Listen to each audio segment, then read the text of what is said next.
Hello दोस्तों, कैसे हैं आप सब। स्वागत आप सभी का ब्रेकिंग न्यूज चैनल में। तो आइए जानते हैं देश दुनिया की महत्वपूर्ण और काम की खबरों को। पर वीडियो में आगे बढ़ने से पहले इस वीडियो को एक छोटा सा प्यार भरा लाइक जरूर से कर दीजिए। तो चलिए जानते हैं आज की पहली बड़ी खबर। कोरोना इफेक्ट, दुनिया के सबसे शक्तिशाली देशों की लिस्ट में फिसला भारत। जी हां, वर्तमान में पूरी दुनिया कोरोना वायरस जैसी महामारी की चुनौती का सामना कर रही है, जिसमें भारत देश भी शामिल है। हालांकि इस दौरान विश्व भर में भारत का दबदबा बढ़ता नजर आ रहा है, लेकिन दुनिया के सबसे शक्तिशाली देशों की वर्ष 2020 की लिस्ट सामने आने के बाद भारत को थोड़ी नर्वस हाथ लगी है, क्योंकि भारत इस बार की लिस्ट में पीछे रह गया है। कोरोना के कारण भारत को नुकसान। हर साल की तरह इस साल 2020 में भी दुनिया के सबसे शक्तिशाली देशों की लिस्ट जारी हुई, जिसमें हर साल की तरह इस बार भी दुनिया का सबसे ताकतवर देश अमेरिका इस लिस्ट में टॉप पर काबिज है और चीन दूसरे नंबर पर है। लेकिन भारत इस साल की लिस्ट में दो पायदान के नुकसान के कारण नीचे खिसक गया है।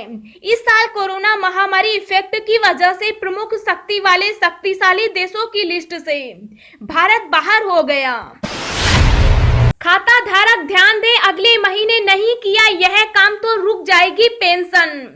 जी हां, जिन लोगों को पेंशन मिलती है वो इस खबर पर ध्यान दें। सरकार ने पेंशन खाता धारकों के लिए जीवन प्रमाण पत्र जमा करने की आखिरी तारीख बढ़ा दी है, लेकिन पेंशन भोगियों को यह काम अगले महीने यानी नवंबर में हर साल में करना होगा। यदि यह दस्तावेज नहीं दिया तो पेंशन रुक भी सकती है। बता दें कि कोरोना महामारी और लॉकडाउन की परिस्थितियों को देखते हुए सरकार ने पेंशन खातों के लिए जीवन प्रमाण पत्र अपडेट करने की समय सीमा बढ़ाते हुए 1 नवंबर से 31 दिसंबर तक कर दी है। पेंशन रुकने की सूचना केंद्र सरकार से मिली है। पेंशन अकाउंट के लिए बैंक को समय समय पर यह बताना जरूरी होता है कि खाता धारक जीवित है। इसके लिए जीवन प्रमाण पत्र उपलब्ध करवाना होता है। सरकार ने यह नियम नवंबर 2014 से शुरू किया है। यह काम बैंक जाकर या ऑनलाइन भी किया जा सकता है। जीवन प्रमाण पत्र पेंशन अकाउंट वाली बैंक ब्रांच या किसी भी ब्रांच में जाकर जमा किया जा सकता है। रेड लाइट ऑन गाड़ी ऑफ अभियान, दिल्ली के 100 ट्रैफिक सिग्नल पर 2 शिफ्ट में 2500 मार्शल होंगे तैनात। जी हां, राजधानी में बढ़ते प्रदूषण को कम करने के लिए अब दिल्ली सरकार प्रदूषण के विरुद्ध अभियान के तहत शुरू किए गए रेड लाइट ऑन गाड़ी ऑफ अभियान को 21 अक्टूबर से जमीनी स्तर पर उतारेगी। यह 15 नवंबर तक चलेगा। पर्यावरण मंत्री गोपाल राय ने कहा कि दिल्ली के 100 ट्रैफिक सिग्नल पर 2500 मार्शल तैनात होंगे, जो रेड लाइट पर वाहन चालकों को लाल गुलाब देकर गांधीगिरी से गाड़ी बंद करने की अपील करेंगे।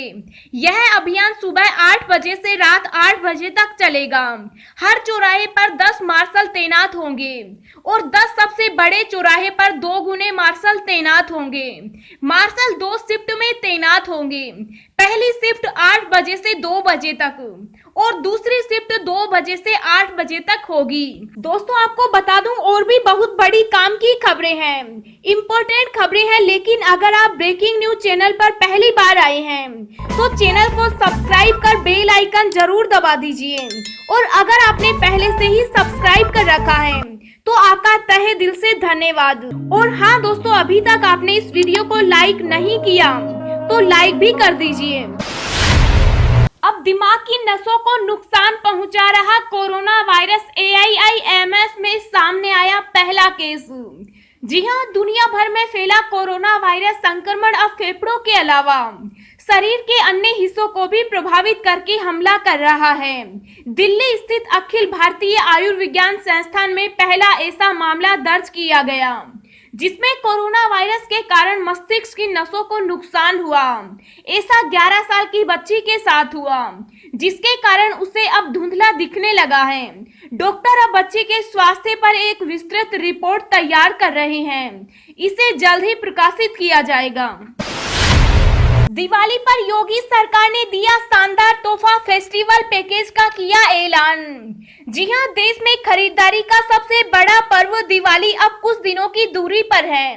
कोरोना संकट के चलते बदहाली के कगार पर पहुंच चुके बाजारों की रंगत वापस लाने के लिए केंद्र के साथ अब राज्य सरकार भी जुट गई है। उत्तर प्रदेश की योगी आदित्यनाथ सरकार ने राज्य कर्मचारियों के लिए स्पेशल फेस्टिवल पैकेज की घोषणा की है। मुख्यमंत्री योगी आदित्यनाथ की अध्यक्षता में हुई कैबिनेट की बैठक में इस पैकेज को मंजूरी दी गई। कैबिनेट की बैठक में तय किया गया कि सभी राज्य कर्मचारियों को 10,000 रुपए एडवांस दिए जाएंगे। राज्य सरकार के मुताबिक ये सुविधा राज्य सरकार के सभी कर्मचारियों को दी जाएगी। ये सुविधा 31 मार्च 2021 तक लागू रहेगी। इस योजना के तहत सरकारी कर्मचारियों को 10,000 रुपए का एडवांस दिया जा रहा है। यह एडवांस पूरी तरह से ब्याज मुक्त होगा। इस फैसले से उत्तर प्रदेश सरकार पर लगभग 1,000 करोड़ रुपए का बोझ बढ़ेगा। राज्य सरकार की ओर से दी गई जानकारी के मुताबिक ये एडवांस राशि स्टेट बैंक ऑफ इंडिया के जरिए दी जाएगी। एडवांस के तौर पर दी गई राशि की वसूली अधिकतम 10 किस्तों में की जाएगी। साथ ही कैबिनेट ने कर्मचारियों को एलटीसी के बदले स्पेशल कैश पैकेज देने का भी फैसला लिया है। यात्रियों को तोहफा, रेलवे ने चलाई 392 फेस्टिवल स्पेशल ट्रेनें। जी हां, आगामी त्योहारी मौसम को देखते हुए रेलवे आज से 30 नवंबर के बीच 392 पर्व विशेष ट्रेनों का संचालन करेगा। रेल मंत्रालय ने एक बयान में बताया कि रेलवे को त्योहारी मौसम के मद्देनजर यात्रियों की भीड़ का अंदेशा है, जिसे देखते हुए यह फैसला किया गया।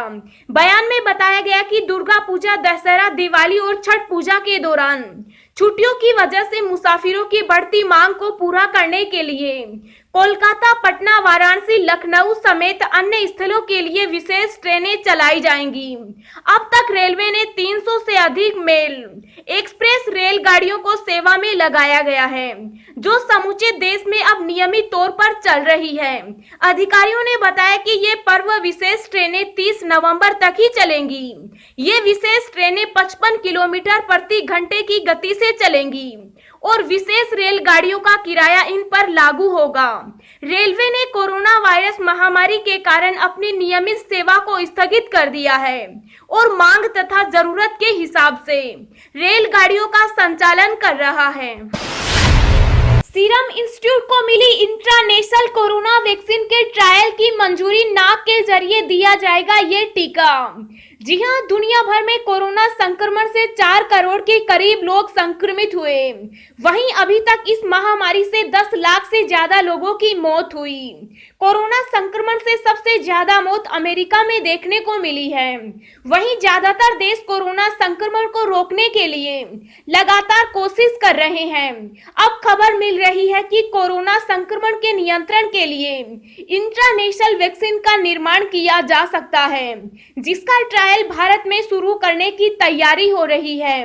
खबरों के अनुसार केंद्रीय स्वास्थ्य मंत्री डॉक्टर हर्षवर्धन का कहना है कि इस वैक्सीन के ट्रायल की शुरुआत सीरम इंस्टीट्यूट ऑफ इंडिया और भारत बायोटेक कर सकते हैं। उनका कहना है कि अभी देश में कहीं भी नेजल वैक्सीन पर कोई ट्रायल नहीं हुआ है।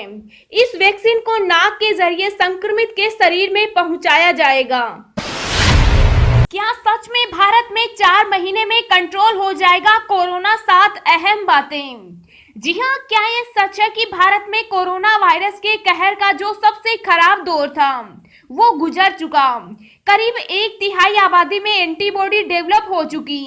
क्या ये यकीन करने लायक है कि अगले करीब 4 महीनों में देश के भीतर कोविड-19 पर काबू पा लिया जाएगा? सरकार ने वैज्ञानिकों की जो एक कमेटी बनाई थी, उसकी माने तो फरवरी 2021 तक महामारी का समय पूरा हो जाएगा, अगर हमने तमाम हिदायतों का ठीक से पालन किया। अब ये दावा कितना सही है और कैसे इस निष्कर्ष तक पहुंचा गया, इसके लिए आंकड़ों की गवाही जरूरी है। आईआईटी हैदराबाद के प्रोफेसर एम विद्यासागर के नेतृत्व में कमेटी ने देश में कोरोना संक्रमण की महामारी की पूरी चाल को समझने का एक नया मॉडल इस्तेमाल किया। इस अध्ययन में पाया गया कि सितंबर के महीने में कोरोना अपने पिक पर रह चुका और पिछले करीब एक महीने से उसके उतार का दौर शुरू हो चुका है।